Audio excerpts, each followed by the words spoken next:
It's great to be back in Tulsa. It's a beautiful city. First, giving honor to God. And then secondly, I know you know this, but you have a rock star pastor. So let's give it up for Pastor Owens.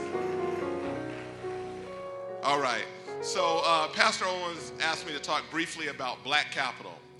By a show of hands, raise your hand if you have a savings account. Okay, awesome. Almost everybody in the room, hands down. Raise your hand if you invest. Okay, a little fewer people than that. Raise your hand if you invest in something that gets more than 5% interest. Okay, even fewer. Okay, we're going to go through this PowerPoint really quickly. Am I flipping it? Or can they help me in the back? Let me see if I... Is that me? Did I do that? Can you guys see that okay? All right, so it's called Black Capital. Really quickly, our community, we don't invest as much as we should. And we've got to change that. You guys know front and center how important it is to invest not only for yourselves but for the next generation. And we kicked off something that's going to be a national campaign, and we're going to be here in Tulsa in January. All right, State of Black Economics.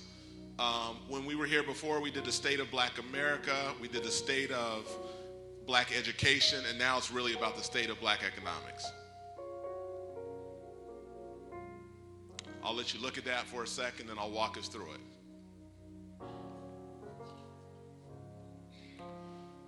So you can see there are 42 million African Americans in this country, and there are 300 million Americans. We make up about 14% of the country. Can I hear you say 14%? Okay, is that a big number or a small number? Okay, it's a small number from a percentage standpoint, but it's a big number when you think about 42 million of us. Is that fair for everybody? Let me put it in context. The African American population, if that 42 million was a country, we'd be larger than Canada. We'd be larger than Saudi Arabia. We'd be larger than Finland. In fact, we'd even be larger than one continent, Australia. So there's enough of us in this country that if we work together and row in the same direction, we can do some amazing things. We as a community spend over $1 trillion annually. That's a tremendous amount of buying power. All right, next slide. So the National Urban League, they come up with something called the Equity Index, and they release this every year. And you can see those 5 areas: education, economics, civic engagement, health, and social justice. The way the index works is if white people make up a whole pie, that's 100, like 100%. African Americans, when it comes down to a whole pie, we're at 72%. So we're still not completely participating in this country. So again, education, economics, and those are the 2 we're going to focus on real briefly today. This next, where Merton at? Where'd he go? I might need you for this, but I got you out there. No, you good, Merton. I'm just messing with you. This next slide is heavy. So if there is something good in those categories, we're in last place. And if there's something bad, we're in first place. Can you guys see those numbers there? So anything that's considered positive, we're at the bottom, and anything considered good, anything considered positive, we're at the bottom. Anything considered good, we're at the bottom. Anything bad, we're at the top in those categories. That's hard to do. There's no other ethnic group that's in this boat that we're in. All right, next slide. So this is the wealth gap that I was referring to earlier.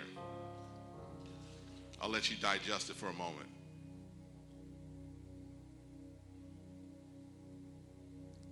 So when you look at the average net worth of a black family, we're at $28,500. The average net worth of a white family is $265,000. The average net worth of a white family is over 9 times what ours is. You guys get this, right? The magnitude of it? So wealth is you have enough money and then you pass it on to the next generation, or you can live off not just working. You know what we pass on more than anything is debt. I knew you guys knew the answer to that. So we got to get at this in a real way, and I think there's something special that we can do. So I want to kind of just give you a quick overview on the wealth gap here. You guys at Greenwood Leadership Academy, you guys took education by the horns and said, we're going to do something about it. You guys band together and are doing amazing work. So give yourselves another round of applause. Well, I think we're going to have to start doing that on the economic front too. Education connection to economics. A high school dropout makes $300,000 less than a high school graduate in their lifetime. A high school dropout makes $1.5 million less than a college graduate in their lifetime. You guys see the direct correlation here? If you go to high school, you're going to make more money. If you go to college, you're going to make more money.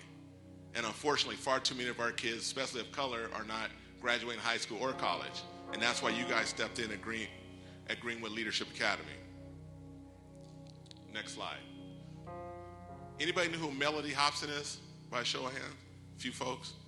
Yeah, so Melody Hobson is an African-American lady. She works for Area Capital. She's married actually to George Lucas from Star Wars, the creator of Star Wars. So she's very successful. She says that these are the 5 reasons why we as the African-American community do not invest. We don't invest because of knowledge, like we don't have the information readily available. Number 2, the information we do get is misinformation. It's not accurate. It's not right. Number 3, we don't trust. Y'all know that's a big one, right? We don't trust each other. Our money funny. There's a whole bunch of things that mess with us when it comes to trusting each other. Number 4, we don't have exposure. We haven't seen opportunities out there that we can participate in. And then lastly, we as a community have a culture of conservatism. Anybody know what I mean by conservatism? Anybody want to give me an example? Scared to take chances, right? We get a couple dollars we put in our pocket or our sock or our shoebox. Under our mattresses. We're scared to take chances. You can't get ahead at that next level unless we're willing to risk a little bit, not a lot, just a little bit to get higher returns. And I know this sounds maybe foreign to some of us, but it's really not that complicated. That's why we want to come back and do a whole session on this so that our community can step up and give and invest at a different level. All right, I'm going to let y'all look at this and I'm going to explain it in a second here. The keys to this are the graphs.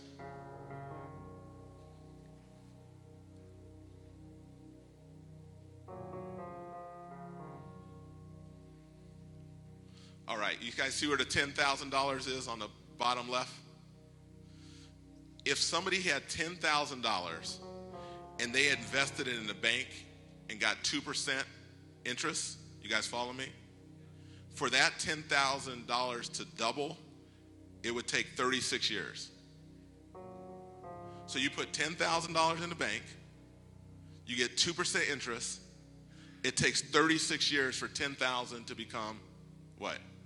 $20,000 to double. Just to give you a data point, if you get 10% interest and you put $10,000 in the bank, in 7 years, your $10,000 becomes $20,000. Does that make sense? So $10,000 in 7 years becomes $20,000 if you're getting 10% interest. If you go all the way out, look at what $10,000 becomes in 35, 36 years. $280,000. This is what we don't often know. It's not what we often are exposed to. To make this even crazier, that African Americans, we used to couldn't even pool our money together to do things like this. There was a law that wouldn't even let us pool our money together, number one. this asset class, anybody know what asset class means? So oversimplified, you got banks, you got stocks, you got your cash. There's something called private equity or venture capital. Everybody say venture capital. Venture capital is higher risk, but higher return.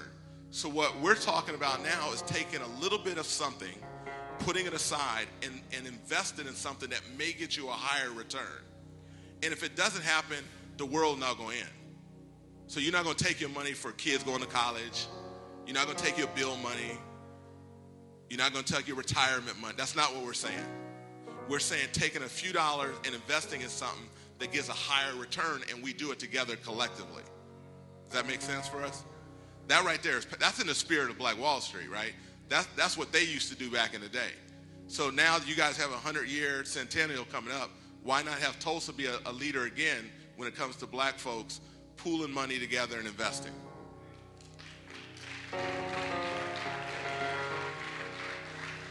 So, again, say venture capital. We as African Americans could not participate and invest in venture capital for two reasons. One, we only could do it if we had $500,000. The minimum level of investment was $500,000. You get that? That's most of us. Well, maybe some of y'all, but let me look. Most of us could not do that. So things like this that get a higher return, you only could participate if you were rich. If you had a net worth of $1 million and you can pay $500,000.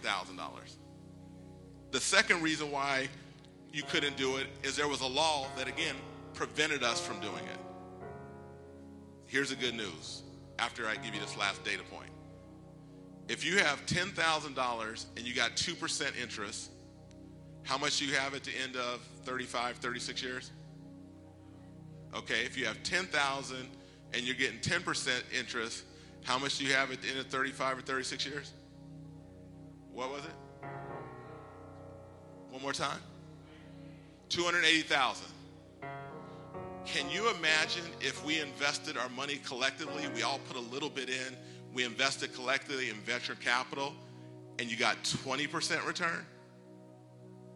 Y'all feeling me? Do you know what that 10,000 would be at the end of 36 years if we got 20% return? $5.9 million. Your $10,000 or our collective money together in 36 years would end up being $5.9 million. They don't let us participate in things like that. They want to keep it from us or set the bar too high so we can't participate. Well, here's the good news. See that man up there? Y'all remember him. It ain't been that long ago. Come on. Come on, Tulsa.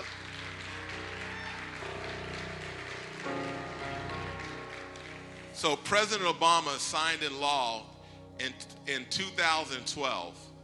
Wait, look at the first one. It basically says African Americans could not pool their money together. Remember I said that earlier. There was a law. The second point, 2012, President Obama signed something called the Jobs Act, which allowed us to pool our money together. But it took 4 years for it to take effect in the United States. So in 2016, we finally got to a point where the door was open to anyone to start investing in venture capital, startups, and other things. Does that make sense for folks? All right. So then,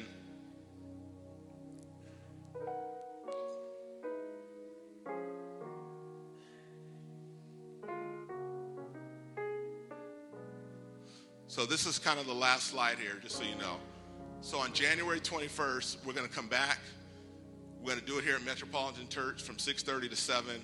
We're going to take an hour and a half and do like investing 101 so that we can all get familiar with this. And then let's figure out, are we ready to pool our money together and invest in Tulsa? And if you do that, your money can end up getting a higher return than it would normally get. Again, I know it sounds foreign to a lot of us, but it's really not. You got to do it with people you trust and you feel good about.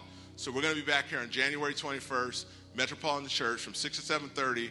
We're hoping that we can fill up the church. Please tell as many people as you can, and there'll be an opportunity for everybody in here to invest. And you can see the website up there where it says blackcapital.seedinvest.com. You can go on there right now and invest or get more information. Does that make sense?